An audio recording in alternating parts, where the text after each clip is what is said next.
The 6F35 is Ford's smaller 6-speed transmission. They go in Fusions, Escapes, and other small vehicles that are front-wheel drive. They go bad quite often, and usually it's from a lack of maintenance. But today I'm going to show you all the problems that usually happen with the 6F35, how to rebuild it, and how to make sure it's going to work once you put it back in the car. In this video, we'll be working on a transmission out of a 2013 Ford Fusion. Now, in a previous video, I removed this transmission, disassembled it, and found a couple things wrong with it. One was a bad torque converter clutch in the torque converter, and we also found a burnt 4-5-6 clutch, or as some people would call it, an overdrive clutch. Now, those were just the things I found wrong during the preliminary inspection. Now, once I took a deeper look at this transmission, I found a few more things wrong with it that were causing problems. When I initially took it apart, I figured I could just replace the clutches and the torque converter, put a new valve body on this thing, make sure all the seals were replaced, put it all back together, and stick it in the car, and it would work fine. So that's what I went ahead and did. And unfortunately, the car did move forward and it did move in reverse, but when it hit fourth gear, we had 0 fourth gear. It's like nothing was grabbing on the inside of the unit. And honestly, it took me several times of removing this transmission, disassembling it, to find the problem that I should have found, honestly, on the first rebuild. What I found was a cracked planetary ring gear set that locks into the 4-5-6 hub. This crack was not allowing the 4-5-6 hub to hold the ring gear in place, which is why we felt like the transmission was not grabbing anything in fourth gear. I'm telling you this because these transmissions have a lot of weak points and they can break in a lot of different places. You can also install this planetary gear set all in one piece, and it can make it very easy to miss something like a cracked ring gear. Now, to rebuild a 6F35, you're going to have a good parts supplier and a good source of information. If you need help finding either one of those, you can email me at justcallme81@gmail.com, and I'll help you out as much as I can. And feel free to email me about any car project you have, big or small. Now, parts for a 6F35 can get quite expensive depending on what's wrong with your transmission. I recommend getting a full overhaul kit with clutches and bonded pistons. You don't have to replace the bonded pistons in the center support if you feel like they're checking fine. You do need special tools to get them apart. I did not replace them on this unit. What I did replace was the 4-5-6 drum and the support tower that feeds it pressure. This is a weak point of the 6F35, so it's always a good idea to replace both these components. Now, I would also recommend getting a new torque converter or a rebuilt one and a remanufactured valve body. You can rebuild these valve bodies. I didn't in this video because this one was seriously worn and I could get one for a decent price. Now, for hard parts like the planetary gear set I needed to fix this transmission, the best route to usually go is good used, and you can find sometimes good used parts online at various suppliers. But for this transmission, I actually went out to the junkyard, found a 6F35 cord sitting out of an Escape, brought it into my shop, took it apart, and took the gear set out of it that I needed. Now, hopefully you don't have to go that route, but sometimes you got to do what you got to do to get these cars back on the road. Now, without further ado, we're going to go ahead and start stacking this 6F35 up, and we're going to stack it from the bottom up, starting with the 2-6 clutch piston in the very bottom of the case. We got our 2-6 piston lubed up. This kind of little thing just kind of squeezes down in there, kind of separates out, and then it'll kind of squeeze right down in there. And this little retainer only goes in one way. Okay, so this tab goes right here. Now here comes the fun part, because we got to compress that spring down and get this snap ring in.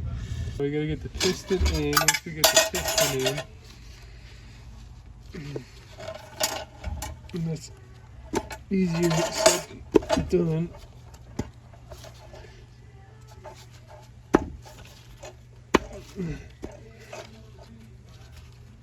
Alright, now the piston's in. Now we can set our spring back down in there. And then we can set our spring retainer in there. Alright, now that's going to squeeze down in there just a little bit, just like that. This is when I first took them out. I believe they were over here, so we're going to put them back where they were at. Try to put everything back the way it came out, because this thing did drive at one point.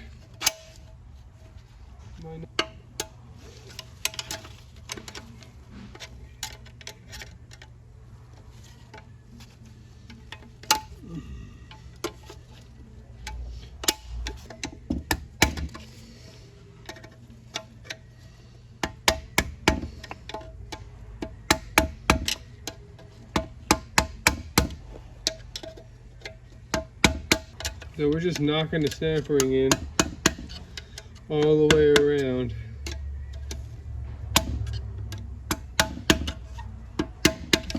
We're making sure it's going all the way back.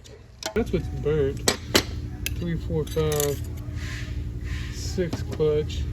Or 4, 5, 6 clutch here. Alright, we're gonna compress this drum here. Excuse the background noise. I might have to edit this out, but we're gonna compress this down right here and try to get that piston out of there.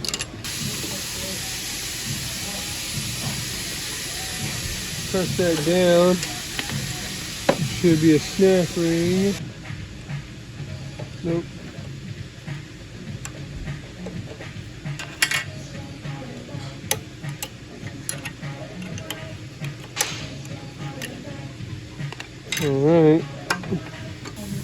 Alright, so I made this little tool out of just a piece of metal, and we're going to set it right there. And you got to watch this tab here. We're going to scoot these in a little bit. Not that much to get it down, honestly.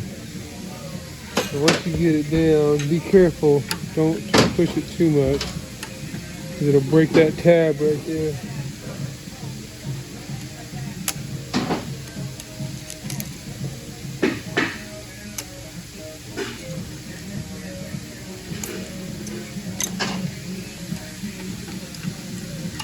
Alright, and that's it.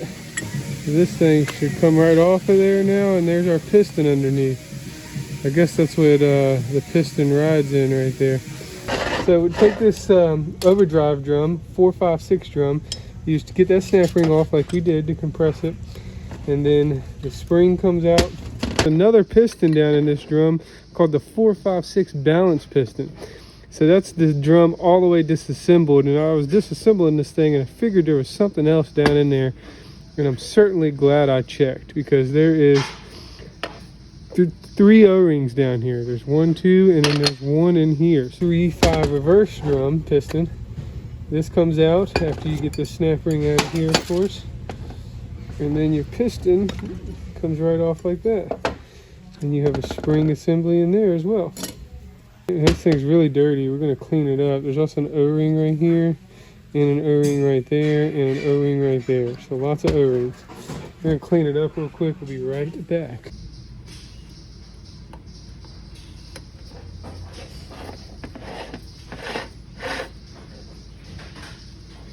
Alright, so there's a flat O-ring right there. Here's our O-ring kit. O-ring kit includes this flat O-ring that goes way down in there. We're gonna be careful, make sure you get it in that groove there.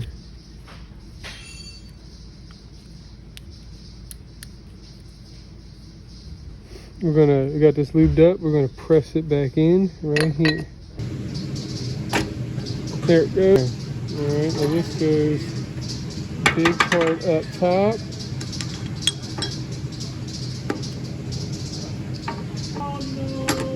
Make sure this thing goes in.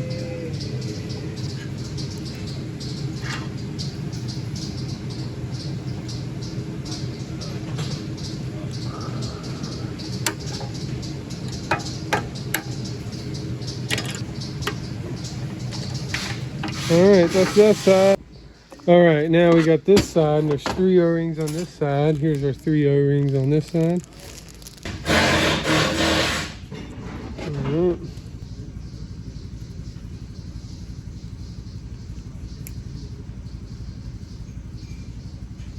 And stick it in. It only goes in like to the side. If you got it cockeyed, it's not going to seal, and you'll probably break it going back in with the piston.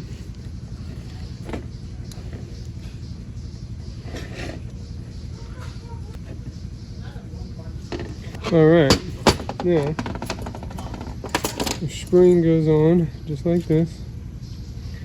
Okay, and then your piston goes on.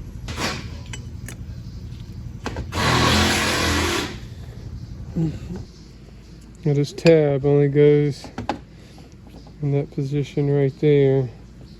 Just be wary of that. be aware of that, where this tab is at.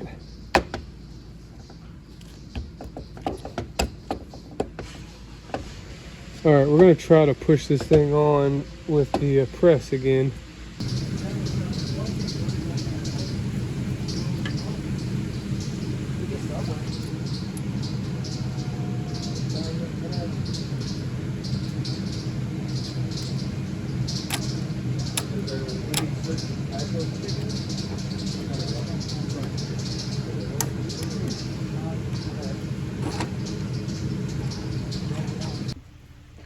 All right, we're gonna stack the clutches up so we can air check this thing.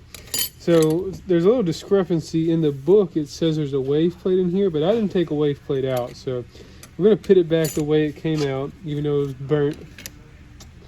We got new clutches and new steels in this drum, except for that top pressure plate. That does not have new clutch or steel in it. It feels like our clearance does feel a little gappy, but it's not that bad. So to get a wave plate. So now these clutches are a little backwards, where the steels have the internal splines. The frictions have the external splines. So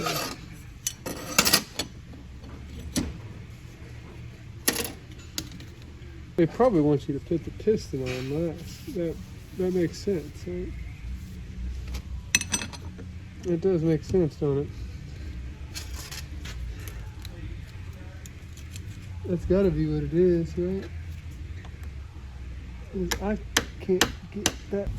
All right, now we got the snap ring back off on this side, okay? I got this snap ring back off right here. You can see the tab has plenty of space there. So now we're going to try to stack this thing up and see if I can get the snap ring to snap in. And then I'm getting it back together nice and easily. That looks a little bit better. Oh man, look at that. Look at that. Now, how the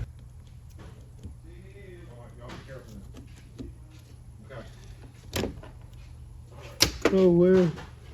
Oh, there it goes. That's how you do it, right there. Wow, we got it in there. Okay. Now, I think we gotta compress this piston back down.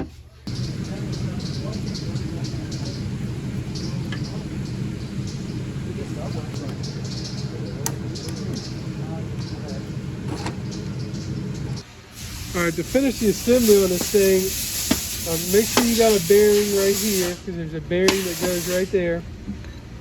And we're going to take this hub. This is the overdrive 4, 5, 6 clutch hub.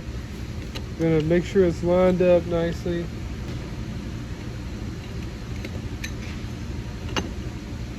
So that goes down in there just like that. Getting the input shaft in the 45635 reverse drum is a little difficult because there's a tiny snap ring that goes on the back side of it that holds it in. And you're just going to have to work it around with the screwdriver if you don't have the proper snap ring tool to get it out and in. So that's basically what I did. I used a pick and a screwdriver in my fingers, and we got it to snap right in place. All right, we're going to go ahead and stack up this transmission now. And the one thing you want to be sure of before you stack anything up is you want to make sure that there's this little bleed hole on the 2.6 piston. And it's got to be in that location, or at least on the top part of the transmission. So when it's sitting in the transmission, the air will rise and it'll bleed out of that piston down in there. This is a Gen 2 style bearing. You put that on the bottom there, and the bearing goes right down in there. Now you want to make sure these bolts also are torqued down to at least, I'd say at least 100 inch-pounds. Now we're going to start stacking the 2.6 clutch piston, and it starts with this wave plate that goes down in here. And then this steel, and all these steels, they only go one way. And the easy way to figure out which way they go is these two lugs right here on the steel plate. They lug into that, and then the rest of them should fall right down in there. And 4, 5, 6 reverse drum in. We're going to go ahead and let that in and set it down there just like that. These clutches in next. Again, this steel, these go right here. It's the easy way to identify it and line it up. And then the clutch.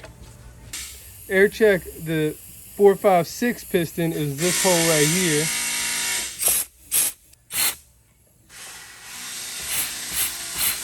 The 2.6. This right here is the 3.5 reverse.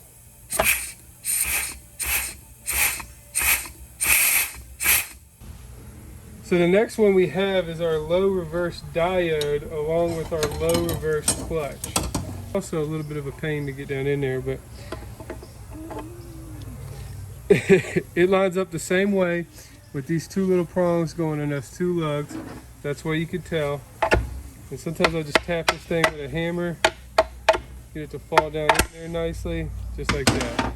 And these line up only one way as well. And the best way for me to tell the way they line up is this gap and this gap go right here. And also you can get confused because you think these two lugs will go in these two holes, but as you see, it won't go in like that. So they actually go just like that, and that's for the center support to ride off the low diode. That's the reason for that.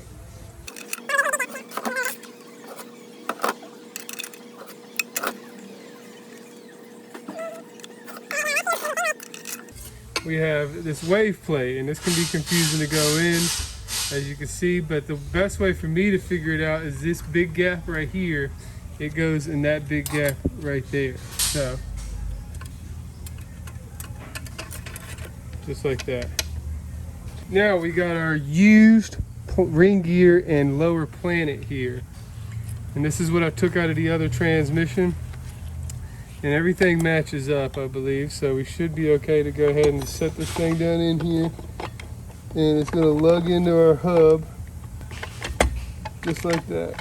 Now, center support. Now you wanna check these things and make sure there's no cracks in the springs in them, those will break. Other than that, you know, you could change the pistons. I didn't because I don't have the tooling to get the spring out, and it can be very difficult. It goes in with the short feet up. The long feet go down, short feet go up. And it only lines up one way. The best way to line this up is these two holes go on these two holes right there.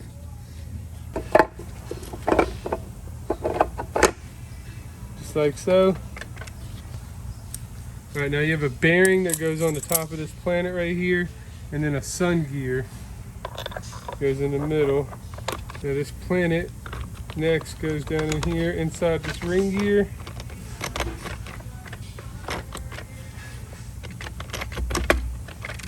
Just like so. Have another bearing. This one goes this way up. And then another bearing, and this one sits down in there facing this way up, if you could tell. Just like that. And this planet sit right down in the middle. Make sure you get this thing all the way down, just like that. This the big gap right here, just like on the other wave plate. This is the 456 wave plate. This goes right in this big gap over here. And, excuse me, I'm way off. There we go. Just like that. All right, that's where the big gap goes. Steels, and these steels fit in the same way as the low reverse ones, with this lug kind of offset right there. So the center support can support what it needs to. That's another way to line those up.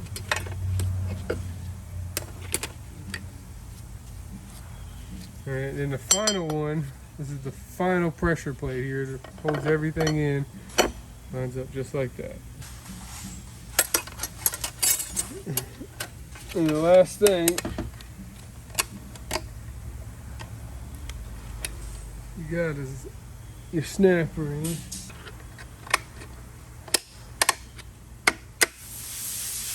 Now the final thing is this sun gear and sun shell. It goes for the 1, 2, 3, 4 clutch. Alright, now this thing goes in here, 2 bolts to here, and 2 bolts. One thing you do not want to forget is these seals over here, so go ahead and put those in, make sure they're ready to go.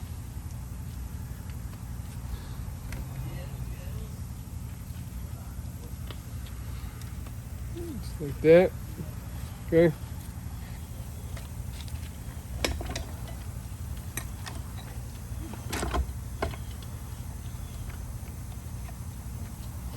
You might have to give it a few love taps. Just like that. But here, don't forget there's a bearing underneath this. There is a bearing under there. Alright, now this whole differential assembly. Alright, that's it.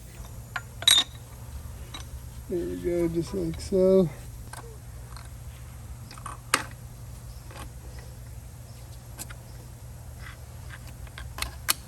So this is the front half assembly of this transmission, where the torque converter goes in and the bell housing is. And this is the pump assembly.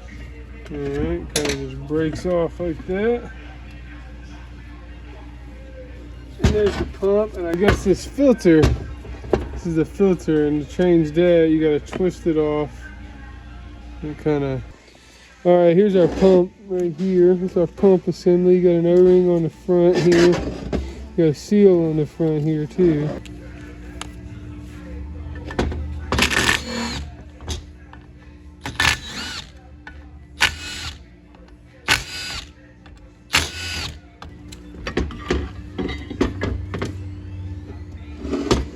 There we go. Alright, this dot on the pump center one, that means it goes up.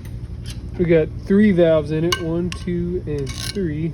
1, 2, and 3. Right, now we got the spring, we got the rod out. We get the spring out along with the check ball. There's a spring and a check ball in there on that one. Okay. That works. So they thread it in case it won't come out. And we have a spring in there. We should have our valve come out of there.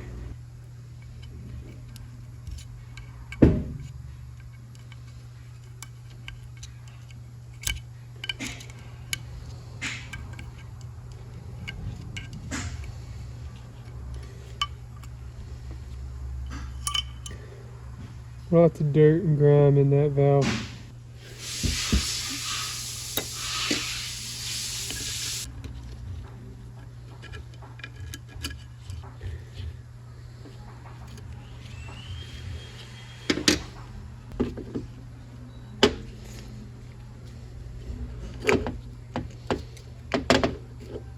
It's a little hard to come out of there.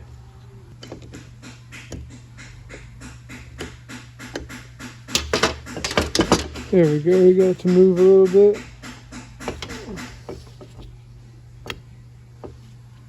That works for me. If it works for you, just pull that thing out, don't let the spring shoot out.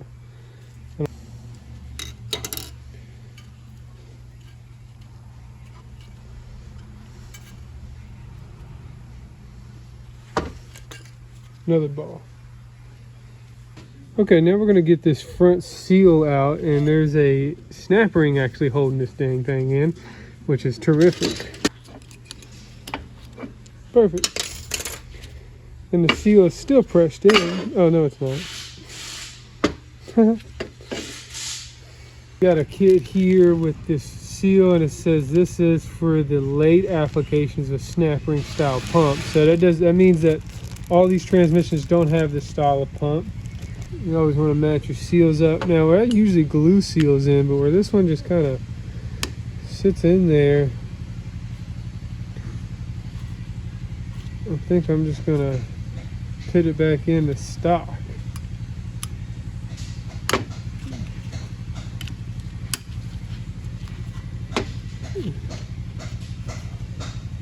So that's the seal. That's one of the easiest seal installs I've ever done. We're going to get these valves back in, and we're going to start with the ones that stuck the most. Alright, excuse the stains on the rags, but these are how these valves go. So you have a spring that goes in here, and in this little cap with this thing in front of it. You have this valve over here, and this one actually goes on this side. And then you have your little check ball and this spring over here. So when you get these things back together, any valve in any part of the transmission or the valve body, you're going to make sure that these things, take a nice little pair of scissors or something, and you're going to make sure these things move nice and freely like that. See how they're moving all the way to the end and back. Make sure they stroke nice and freely. And then once they do that, that's what you're looking for. And you can go ahead and put your spring back in. You can put this thing back in.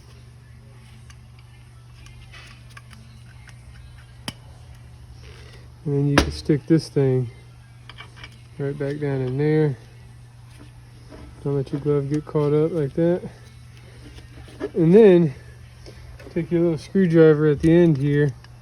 And you remember when we pulled this thing out, it got stuck. Now it's springing back nice, and that's how you want it. And then you're good. Now we're going to put this ball down in here. That ball goes all the way in the back here, and the end of it.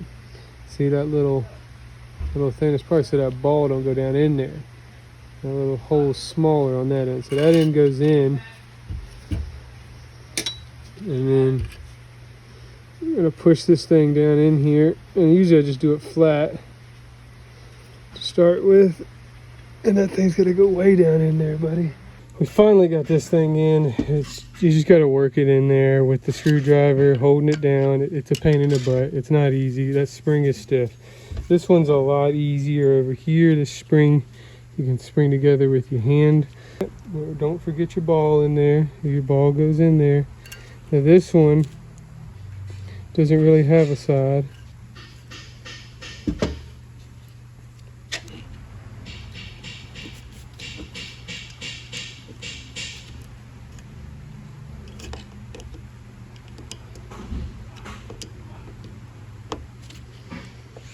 Now, we got our valve here. We're going to make sure this thing still moves back and forth nicely.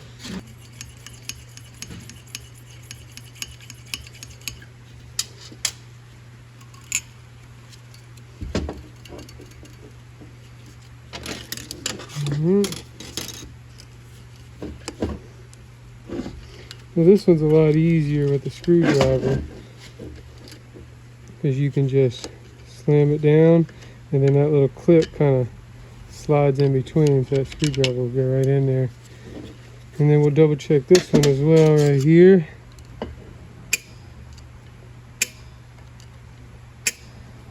Pretty much squared away here with the valves. We're going to put our gears back in, and they just kind of pop right back down in there. We should be okay here. We got our seal on the other side. Before we go any further, we got a dial right here.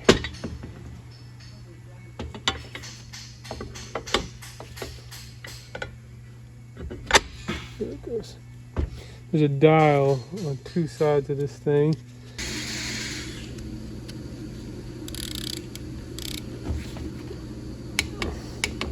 We're cooking these down to 80 to 100 inch-pounds here. All right.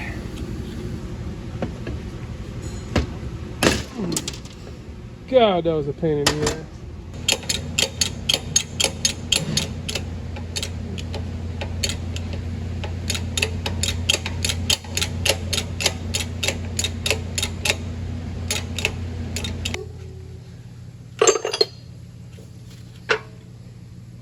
A whole lot better.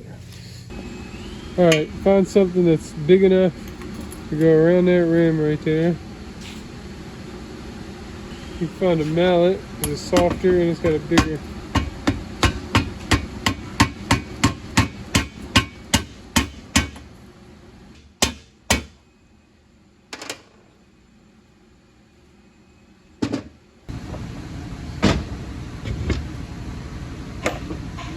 Perfect. Alright, now I think it turn that way. Let's sit down in there.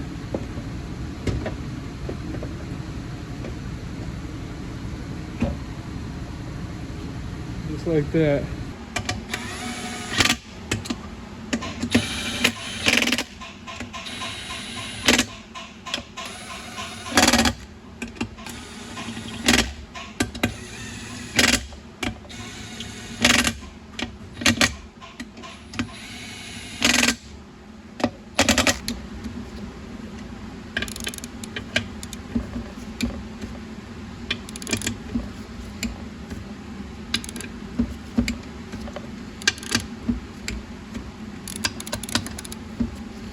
Alright, right here we got the 6F35 separator plate for the valve body.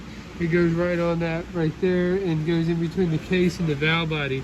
And we have a problem right here with the separator plate where it is broken. This gasket on the separator plate is broken, and these separator plate gaskets are not easy to get off. I don't know if they glue them on at the factory or if the heat just does this over time. But these things are, I mean, they're on there. It's not like they just peel off. So we're going to have some fun and we're going to try to get this off. Before you take your separator plate off, you want to make sure you got the right gasket to go back and that all the holes line up and they're exactly the same.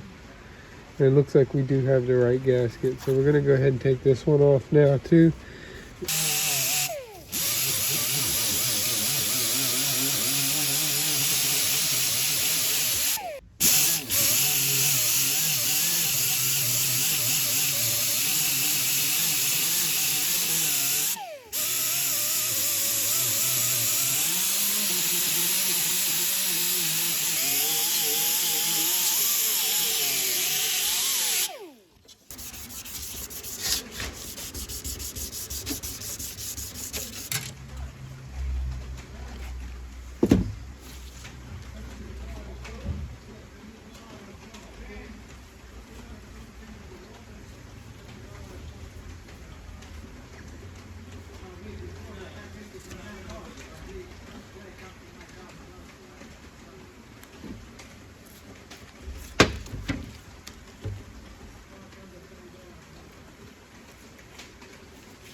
For the valve body, you have to put in this speed sensor here. And it just takes the same Torx head that the valve bodies take. Just way shorter of a bolt.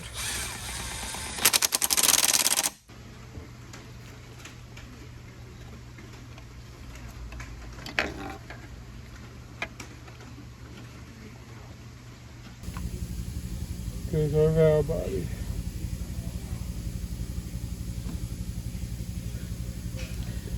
There's the valve, back of the valve body right there. So that goes in this hole right here. Alright, and it lines up with this little thing right here. So when you put this on, you gotta make sure that is lined up with that way up there. And as long as it is, you should be fine. Now, you take a bolt here. Right there. And go ahead.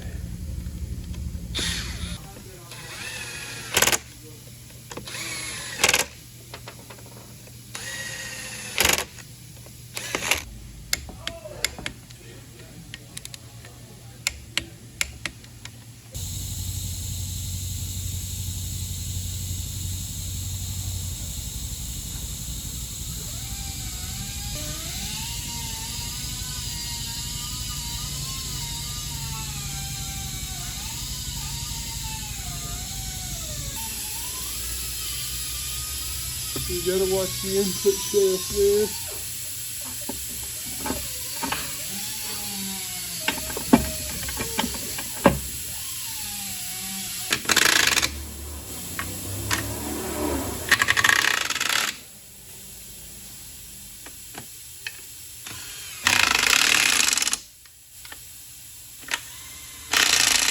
Putting that together was not that bad. These transmissions aren't that complex on the inside. They have less moving parts, which I believe puts more pressure on those moving parts, which leads them to break more often.